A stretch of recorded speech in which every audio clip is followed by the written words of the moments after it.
Welcome to rePROs Fight Back, a podcast on all things repro. I'm your host, Jenny Wetter, and each episode I will be taking you to the front lines of the escalating fight over our sexual and reproductive health and rights at home and abroad. Each episode I will be speaking with leaders who are fighting to protect our reproductive health and rights, to ensure that no one's reproductive health depends on where they live. It's time for rePROs to fight back.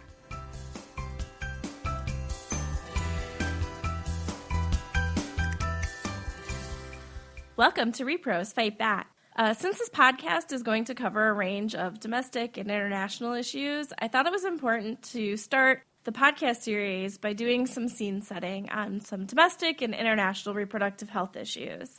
This episode, we're going to tackle the international side of reproductive health. So joining me today, I'm super excited to have Jonathan Rucks, the Director of Advocacy for PAI. Thanks for joining me, Jonathan. Thanks for the invitation, Jenny. Before we get into what's happening now with sexual and reproductive health and rights, let's talk a little bit about how we got here in the state of reproductive health and rights in the developing world. Sure. So what we're working for is to ensure that women and girls in developing countries have access to family planning.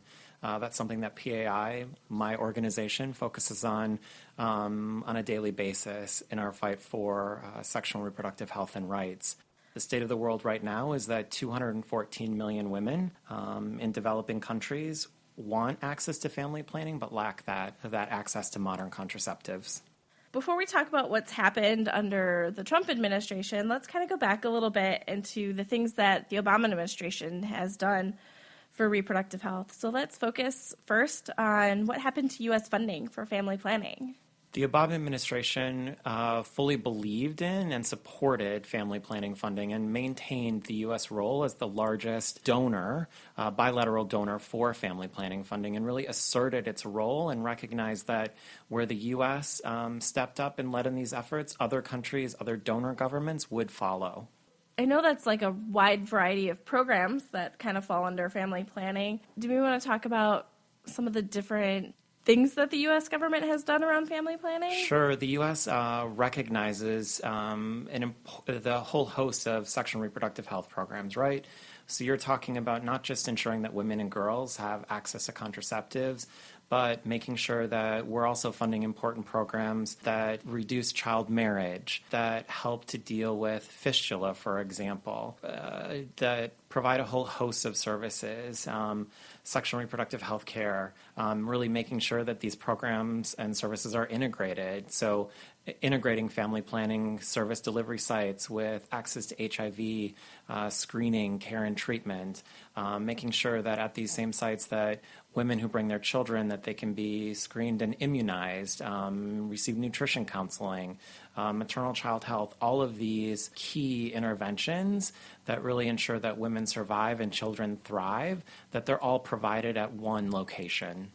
I think that's a really important thing to talk about that the Obama administration did, is kind of changing away from, while there's still some funding silos, they started to see that you shouldn't have to access all of your different services in different places. There would be like HIV funding that would fund a HIV clinic, and then you might have to go somewhere else to get your family planning. And so there was really a push to integrate health services. And I think a real recognition that it's efficient, it reduces costs, but it also is to the benefit of the individual. It makes sense for their convenience, for their well-being, to have everything accessible in one location.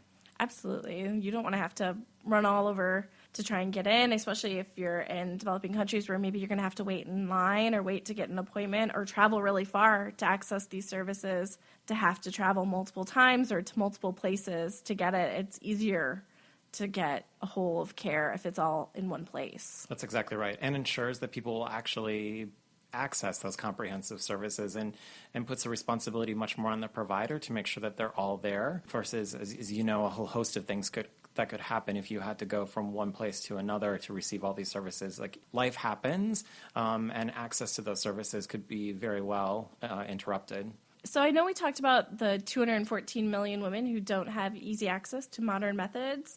Do we want to talk a little bit about what that looks like, in that, you know, it's access to a clinic or opposition within their house for using it, or just kind of what that means. Sure. I think there's a whole host of reasons that feed into that, right? And this is things that the advocacy community, a number of the organizations that yours and mine work with all the time are really working to deal with. And that's ensuring that women and girls understand their right to access the methods, what method is going to make most sense for them, counteracting some myths and misconceptions to really unpack the concerns that the individual would have about a method that they're using. I think we also have to really focus on stigma and opposition from within not just households, but communities themselves. And there's a lot of great work happening to get community leaders on board, faith leaders, really in support of a women's access to family planning methods. Yeah, I think that's really important to think about, because I think a lot of times when we talk about improving access to family planning services, people are thinking of just literal access at the clinic, and that's not always the biggest barrier. And that a lot of these programs that we're funding are also making sure to increase the other barriers, like addressing opposition or myths that are existing around family planning, and that without addressing those, you're not going to improve women's ability to access services. I think that's exactly right. It's, of course, we have concerns about stockouts and providers making sure that those methods are available and they're actually providing those methods and talking with women and girls about those methods. But again, like you said, it is beyond just a lack of access. And we really have to understand when we say lack of access, what does that mean? And that's where it gets to dealing with fears or misconceptions and community opposition. And also important, we talk about stockouts, that a lot of times it's stockouts of certain methods, and so not having the access to the full range of services. And so, a lot of women choose injectables, particularly overseas. And so if they don't have that, coming back at a different time, they might not do that, or finding the right method that works for them. They only have pills, but the women have side effects and don't want to use that. So it's trying to find the right balance to make sure that it's not just information, but access to all of the supplies and all of the various forms. That's exactly right. I think we talk a lot about ensuring that there's method mix, so getting at those choices, but then really also ensuring that the woman herself has method choice, so she can pick. Her options aren't just limited to one or two methods. That if she has a problem with her first method, that she then has an option and has adequate counseling to talk through an additional method to work through why that first one didn't work, to really help her figure out what is best for her. And I think another thing, so we're talking a lot about the women, is that the Obama administration really started to change the way they viewed a lot of their aid, and trying to center women and girls and youth. And that was a change from previous administrations. Do you want to maybe talk a little bit about what the Obama administration did to kind of center women and girls and youth? The Obama administration really recognized young people as a vulnerable group and really worked to address a number of the challenges that adolescent girls are facing and came out with an adolescent girl strategy that they launched at the end of their administration to really target several of these challenges. So you're talking about things, again, like child early forced marriage, female genital mutilation, gender-based violence, and early pregnancy, really figuring out how do we address these challenges that are facing adolescent girls in countries around the world. The Obama administration did a lot of great things, or took steps forward on reproductive health and centering women and girls. So all of that changed when the Trump administration came around. So I guess the first thing we should focus on is the global gag rule. Yeah, I think it's important to note that this new administration, the Trump administration, has really sent signals that they're no longer an advocate for women and girls' health and their access to sexual and reproductive health care. And the actions that this administration is taking and policies that they're putting forward represents a real stepping back on the part of the U.S. as a leader in global health. The global gag rule is incredibly damaging. We know from past iterations what this policy does. It means that clinics will close, that women and girls will no longer have access to needed comprehensive health services, unintended pregnancies will rise, and unsafe abortions will increase. The Trump administration not only took what is a terrible policy, they drastically expanded the policy. The policy in and of itself says that if you're a foreign NGO and you receive U.S. global health assistance, that you can no longer provide, counsel, or refer for abortion, and you can't advocate in your country for the liberalization of abortion laws. This is an incredible overreach on the part of this administration. They're telling foreign NGOs what they can and can't do with their private funds. And it's going to have drastic and terribly negative effects on health systems, on the health services that women and girls can access. Have we started to see some effects already? We are seeing some of those effects already as foreign NGOs are having to agree to comply or not. If they're not going to comply, that means a loss of their U.S. global health assistance. And we're already hearing from some countries, key implementing partners in those countries, about how services are ending. Mozambique is already seeing the IPPF affiliate there is having to step away from a number of clinics that they're running. We're seeing impacts in Uganda, Kenya, Ethiopia. I think one of the other things that we're also seeing is not just the impacts, but this real confusion around what this policy means, how this policy should be implemented, and what it means for partners who are working with other partners in country to provide key services. And at PAI, we're working with these partners to really try to break down and provide some technical assistance, we call it, about here's what you need to know about the policy and here's what you need to do moving forward. Yeah, it seems especially important because it is so vastly expanded and covers so many groups it didn't cover before.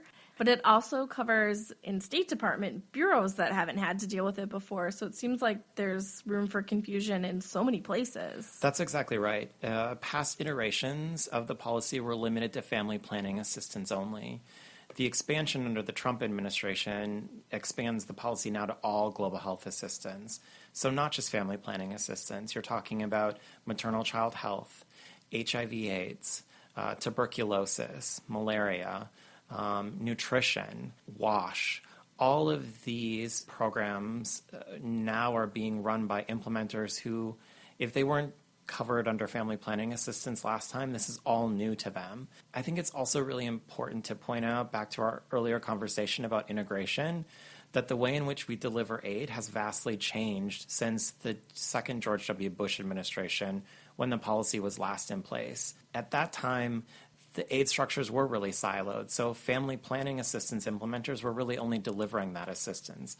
Now you have implementing partners that are delivering family planning services. They're also delivering maternal child health, nutrition, HIV. All of these things are so integrated. And all of these programs are now falling under this policy where they haven't in the past. And it's requiring organizations to really learn as much as they can about this and get up to speed as fast as they can.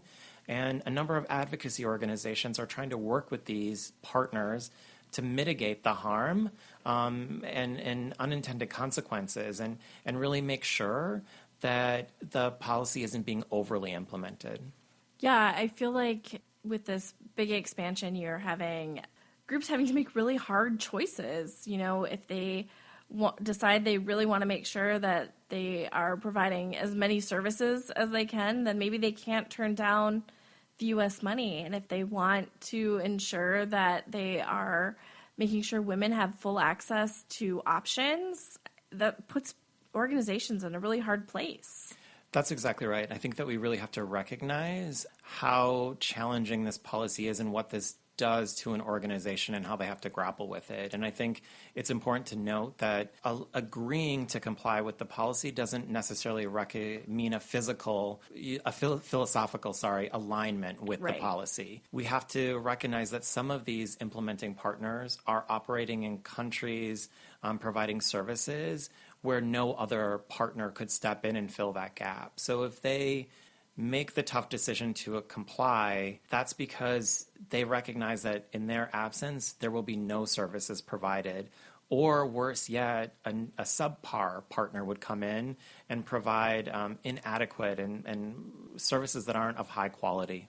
Yeah, I mean, you really see that with community relationships that have been developed or some of the really innovative programs that particularly family planning providers have tried to develop where they're getting out into mobile delivery and getting out into rural areas where there just aren't alternatives. Yeah, I think one of the good and strong examples there is something that's happening in Madagascar under MSI in Madagascar, and they're funded by USAID to do just that, to do mobile outreach. And Madagascar, as you know, is not a donor darling. USAID going in there and having MSI being the implementing partner really was a new entree, and MSI is not going to comply.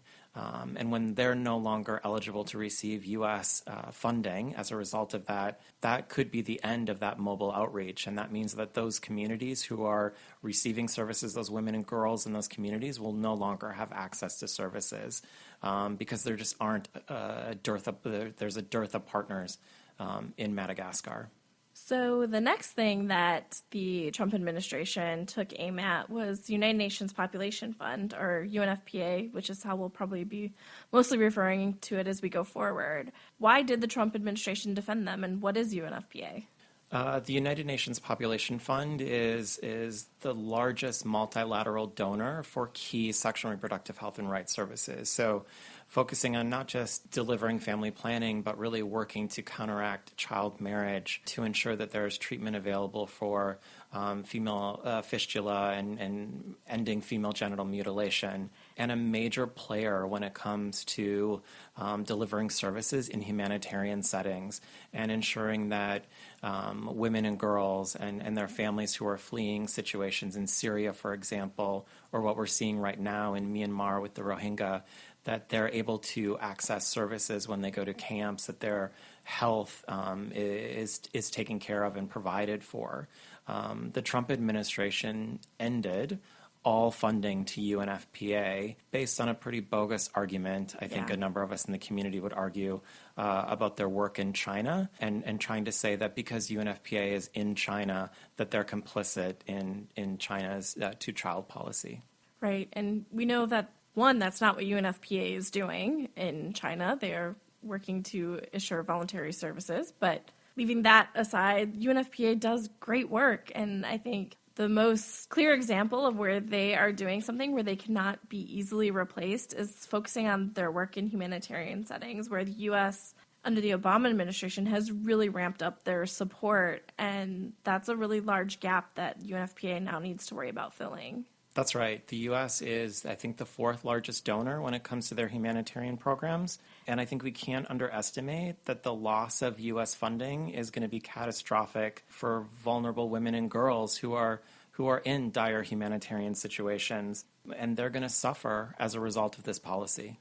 These are kind of the biggest two buckets of things that Trump has attacked on the international stage. But they've also had the loss of the U.S. voice on these issues also cannot be understated, I think. That's exactly right. I mean, I think if you look back to the Obama administration, you're looking at an administration that really led on human rights and spoke out when countries were trying to put forward damaging policies. I think it's the thing that comes to mind easiest is the Obama administration's response to Uganda's anti-LGBT legislation, and really asserting their position and their as a leader, and saying that if Uganda moved forward with that type of legislation, that they would lose their U.S. global health assistance. I think that we aren't going to see that same strong human rights voice from this administration. And we're seeing silence already in response to things that are happening in countries around the world. And I don't think that we can underestimate the fact that leaders in those countries know that there's not going to be pushback from this administration. The loss of the U.S. voice on human rights is just tragic. And I think that we've seen that play out at the UN already, and it's something that we need to be conscious of and be prepared as civil society organizations, not just here in Washington, D.C., but partnering with civil society organizations around the world to make sure that we continue to lift up that voice and support for human rights. Talking about things we can do, what can we do going forward? One of the things that we're focused on at PAI is very much, as I said earlier, when it comes to the global gag rule, really making sure that our partners who are going to be impacted understand what this policy is, and working with them to make sure that even though it's an incredibly restrictive policy, that they know that there are things that can and should still happen, making sure that in the cases of rape, life, and incest, that access, counseling and referral for abortion is provided, that post-abortion care and treatment should still be provided, really helping to understand and counteract this quick reaction to over-implement the policy. We refer to it as the chill that this policy has. We saw that play out last time. We're already seeing it play out and really counteracting and mitigating against that. We're also working with a number of organizations to make sure that we're documenting that impact, especially under this massively expanded policy, and trying to collect that evidence and anecdotal stories that we can use in our advocacy with champions here in Washington, D.C. But I think we also have to figure out how our counterparts in countries around the world can use that with their own governments to try to mitigate in-country the harm that U.S. policies are playing. Working with a number of partners on their own domestic resource mobilization, but also really enacting progressive policies in their countries, because again, we can't count on the U.S. to be a leader in the policy world anymore, and when in fact they're going to be anti-progressive policies. We have legislation in Congress, the Global HER Act, that would permanently repeal the global gag rule. And I think it's important to note and sort of champion all the great work that we've done over the past years to educate policymakers about the harm of this policy. And within 24 hours of the Trump administration's enactment and expansion of the global gag rule, we had bills with massive numbers of co-sponsors in both the House and Senate. When it comes to UNFPA, I think we have to continue to tell the story about the great work that they're doing and really make sure that the policymakers understand the loss, what the loss of funding is going to mean for humanitarian situations around the world. Again, like I think about what's happening in Myanmar and the vast majority of those refugees who are fleeing Myanmar into Bangladesh are women and girls, and making sure that the services that they need are available. We didn't touch on it as much, but I think this administration also sent a pretty big signal when it comes to funding for family planning and reproductive health. The budget that they submitted to Congress earlier this year was the first time that Congress received a budget that had zero funding for family planning and reproductive health. And I think that zero speaks volumes to the value that this administration places on women and girls and the services that they need and should have access to. Absolutely. Yeah, that was a really big moment. And sorry, I forgot about that. No, it's okay. I mean, I think that there are so many bad things that are happening that we get caught up and just have to make sure that we're separating everything out and making sure that people understand that these are all clear and distinct policies that each will have harm as they play out around the world. Absolutely. Are there things that individuals can do, actions they can take now that they know kind of some of these issues? So I think it's important to make sure if your member of Congress isn't a co-sponsor of the Global HER Act to make sure that they're on there. I think to the extent that we can, we all need to be talking about the importance of funding not just family planning and reproductive health programs, but all of U.S. global health. Yeah. Family planning was zeroed out, but a number of global health programs were slated for pretty drastic cuts, as much as 30% by this administration. And we really have to underscore the importance of these investments and make clear that, especially when it comes to family planning and reproductive health, that the U.S. Contribution can't be made up by anyone else. Like, we are truly the leader here around the world. And if if that were to actually be enacted, would have drastic impacts. Championing multilateral organizations like UNFPA and really talking about the services that they provide, especially when it comes to humanitarian work, and really making sure that people understand that these decisions here in Washington have real-world impact, and they play out in incredibly consequential ways in countries around the world. And that's going to mean not just a loss of services to women and girls, but it's going to mean increased maternal deaths, and that will impact child survivability. I think that's the really important thing. We talk about these policies. We can't let the people get lost, and the people whose lives are going to be impacted be lost when we're talking about policy details. I think that's exactly right. It's so easy just to get caught up in these decisions in Washington. And I think this is also where we as advocates need to really step up and make sure that we're bringing these personal stories, these stories from the field to policymakers so they understand the consequences of their decisions. And I think we really need to work with global leaders and ministries of health and have them also tell the story about how these decisions that this administration is making will undermine their own health systems in country and undermine all of the great work that the U.S. has been doing for years, not just the Obama administration, but years before that as well. That whole foundation is being wiped away by the policies of this administration. Thank you, Jonathan, for being here. Thank you, Jenny.